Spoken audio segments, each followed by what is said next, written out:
Science often looks confident from the outside, numbers with decimals, graphs with clean lines, conclusions stated in careful language that sounds almost final. But beneath that surface lives something far less rigid. Measurement, the foundation of all science, is not a mirror of reality, it is a conversation with it, and like any conversation, it is shaped by limits, misunderstandings, and assumptions we don't always notice. To measure something is not to touch reality directly, it is to build a bridge between the world and our instruments, and every bridge has flexibility. Every connection introduces distortion. Even the most precise measurement is not a capture of truth. It is an approximation constrained by tools, methods, and expectations. This is not a flaw in science. It is the condition that makes science possible. Because reality does not come labeled. It does not announce its values or reveal its inner workings on command.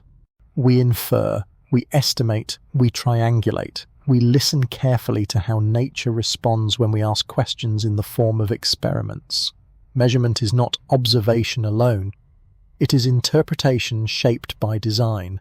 Every instrument we build is a translation device. A thermometer does not measure temperature directly. It measures expansion.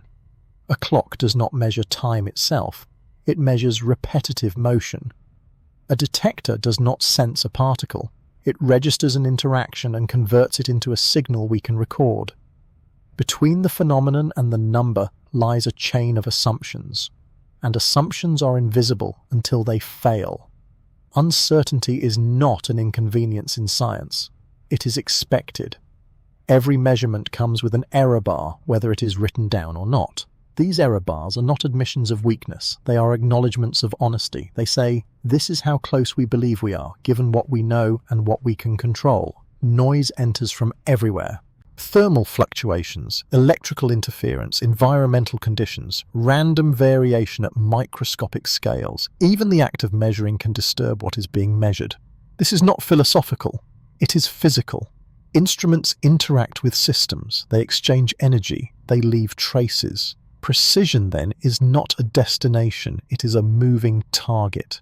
As tools improve, expectations rise. What once counted as accurate becomes crude. What once seemed exact becomes approximate. Scientific history is filled with measurements that were once celebrated and later corrected, not because they were careless, but because reality is subtler than our first attempts to capture it. This is why science rarely asks, is this measurement correct? Instead, it asks, how wrong might it be? And more importantly, in what way? There is a difference between random error and systematic error. Random errors scatter measurements unpredictably. They blur results, but they average out over time. Systematic errors are more dangerous. They push measurements consistently in one direction. They hide inside calibration, methodology, and assumptions about how the world should behave. Systematic errors are quiet. They don't announce themselves. They look like confidence. And because science relies on repetition, most errors vanish quickly. Experiments are repeated by different teams, using different instruments under different conditions. Discrepancies are expected, variations are normal, agreement emerges slowly, not instantly, so when numbers don't line up perfectly, no one panics. Slight mismatches are routine. They are the background noise of inquiry. They are the cost of asking questions of a universe that does not speak in clean integers. But this acceptance of imperfection carries an important consequence. It means that science is trained to ignore small deviations. Not because they don't matter, but because most of them don't mean anything. A measurement slightly off from prediction is not exciting. It is boring. It usually points to calibration issues, overlooked variables, or statistical fluctuation.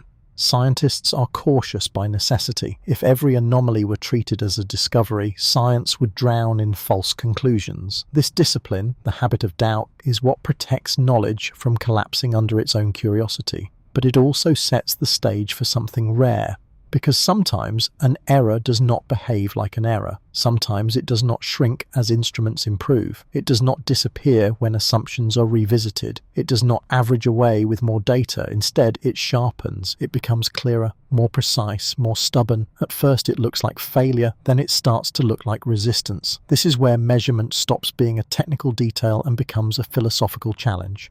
Because if an error persists across methods, teams, and technologies, the question shifts. The problem may no longer be the measurement, it may be the model. But before that realization, science passes through a long, quiet phase, a phase of checking, rechecking, recalibrating, of suspecting instruments before suspecting theories, of doubting people before doubting equations. This is not conservatism, it is responsibility. The universe has fooled us before. Instruments have drifted, background effects have masqueraded as signals, human bias has shaped interpretation. Measurement error is the most common explanation for unexpected results, and usually the correct one, which is why the true turning points in physics are almost never loud. They begin as footnotes, a discrepancy mentioned cautiously, a result labelled within uncertainty, a paper that ends not with conclusions but with unease. The language is restrained, the tone is careful. Because claiming a new law of physics is not an act of creativity, it is an act of surrender. It means admitting that something fundamental was missed. Measurement, then, is not just about numbers, it is about trust. Trust in instruments, trust in methods, trust in the frameworks that interpret results. When that trust is challenged, science does not rush to replace it. It hesitates, it resists, it tests the challenge relentlessly. This is why measurement errors are not embarrassing. They are informative. They tell us where our understanding is fragile. They highlight the assumptions we forgot we were making. They remind us that theories are not reality. They are stories reality tolerates until it doesn't. At its deepest level, measurement is an act of humility. It acknowledges that we never access the world directly. We infer it through interactions, traces, and responses. And every inference carries uncertainty, not as a failure, but as a signature of engagement.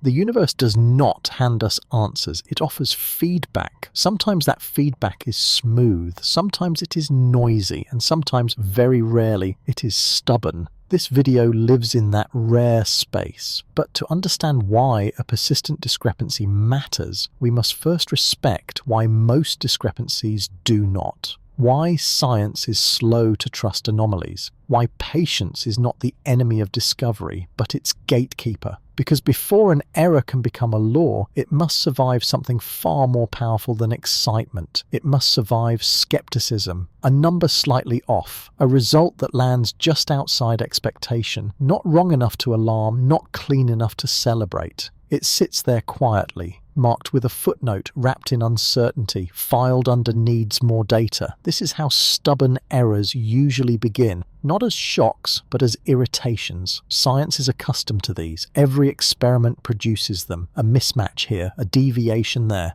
Most fade as soon as the setup improves or the statistics grow stronger. Instruments are recalibrated, background noise is re-estimated, models are refined, and the universe most of the time politely returns to compliance, but occasionally it does not. The same discrepancy appears again and again and again. Different laboratories, different instruments, different people who have no reason to agree with each other. And yet, the same quiet disagreement between theory and measurement persists, as if reality itself has chosen a slightly different answer than the one we expected. This is the moment when scientists stop shrugging, not because the result is dramatic, but because it is consistent. Consistency is what transforms error into suspicion. Random noise does not repeat itself across continents. Calibration mistakes do not align between independent teams. Bias does not usually survive when methods change.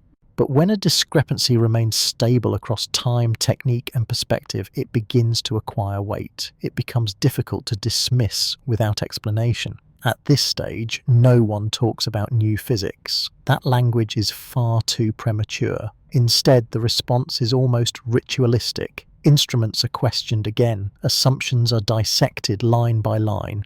Theoretical inputs are re-derived from scratch. Parameters once taken as fixed are allowed to breathe. The burden of proof is immense, because claiming an error is real is far more dangerous than admitting a mistake. A false anomaly can mislead an entire field. It can waste years of effort. It can fracture trust. And science, more than anything, values continuity. It moves forward by building carefully on what already works. So when a discrepancy refuses to vanish, it is not greeted with excitement. It is greeted with suspicion bordering on hostility. This is not arrogance, it is discipline.